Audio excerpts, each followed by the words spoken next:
సకల జనుల సమ్మె కావచ్చు, సాగర హారాలు కావచ్చు, వంట వార్పులు కావచ్చు, అనేక రూపాలలో విజృంభించి మళ్ళీ భయంకరమైన పోరాటం చేసినాం.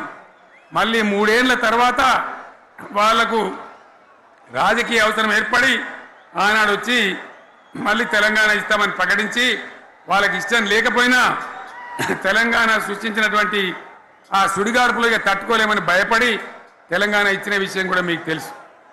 తదనంతరం ప్రజలు మనకు అధికారం ఇచ్చినారు. దాన్ని మనం ఏదో అధికారం అనుభవించడానికి తీసుకోలే, బాధ్యతగా తీసుకున్నాం. ఎంత బ్రహ్మాండంగా పనిచేసినాం.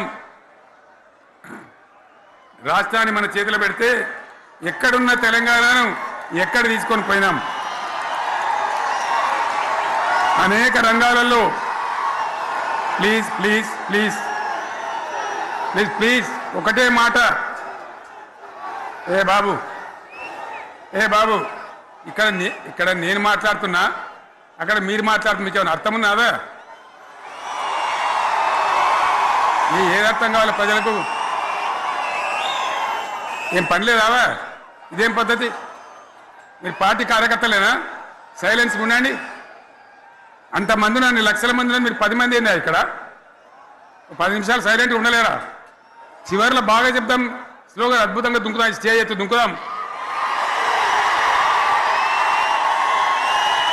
మీరు బాధ్యత చూడాల్సింది ఏంటంటే మీరు అరవడం బంద్ చేయండి.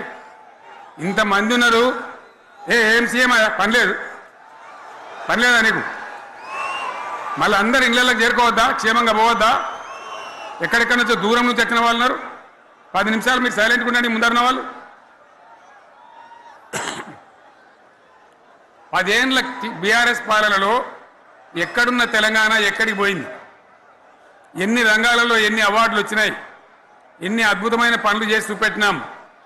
తెలంగాణ అంటే ఒకప్పుడు వెనుకబడ్డ ప్రాంతం, ఎగతాళి చేయబడ్డ ప్రాంతం, పనికిమాలిన ప్రాంతం అని పేరు పెట్టిన ప్రాంతం. కానీ ఎన్ని రంగాలు, తలసరి ఆదాయాన్ని బ్రహ్మాండంగా పెంచినాం.